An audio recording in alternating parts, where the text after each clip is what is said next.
Kabar mengejutkan datang dari jantung politik Israel. Salah satu mitra utama dalam pemerintahan Perdana Menteri Benjamin Netanyahu resmi mengundurkan diri dari koalisi. Partai Ultra-Orthodox United Torah Judaism yang selama ini jadi penopang penting pemerintahan Netanyahu cabut.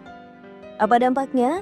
Apakah ini awal runtuhnya kekuasaan Netanyahu dan bagaimana ini akan mempengaruhi perang Israel di Gaza serta perundingan damai dengan Hamas?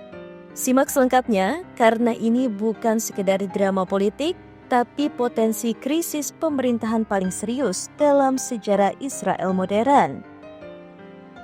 Kejutan besar datang dari Partai Ultra-Orthodox United Torah Judaism yang terdiri dari dua faksi besar Yahudi Haredi, Agudat Yisrael, dan Degel HaTorah.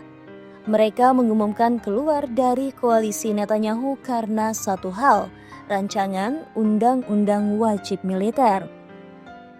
Rencana pemerintah Netanyahu yang ingin mencabut pengecualian wajib militer bagi para pelajar seminar Yahudi membuat marah kelompok ini. Bagi mereka, mendalami teks-teks keagamaan Yahudi adalah misi hidup dan ikut wajib militer dianggap bertentangan dengan keyakinan.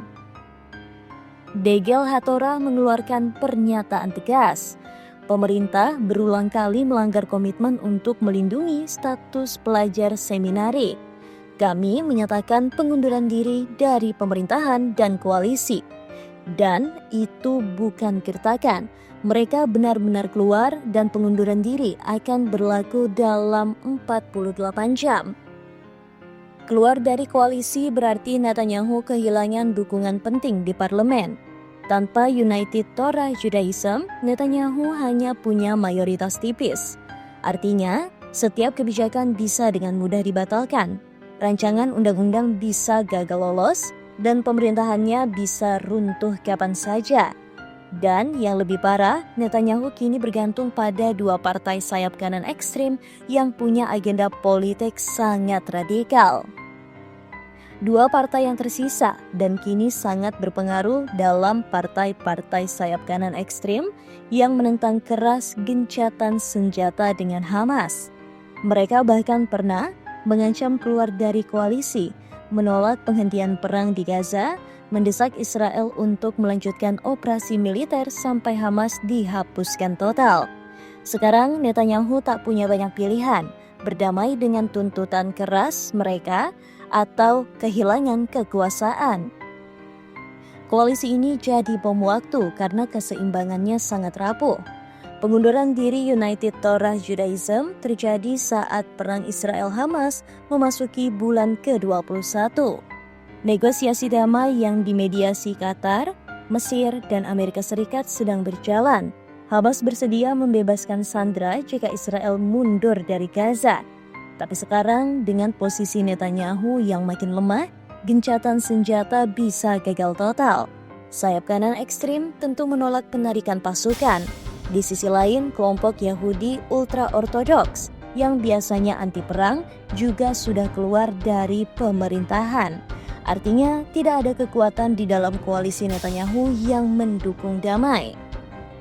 Dengan kekuatan politik yang terkikis, tekanan internasional meningkat dan perang yang belum usai, Netanyahu mungkin sedang menghadapi masa tergelap dalam karirnya.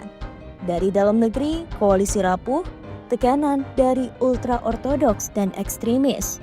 Dari luar negeri, desakan Amerika Serikat dan negara-negara Arab untuk segera akhiri perang, ancaman pengadilan internasional karena dugaan kejahatan perang.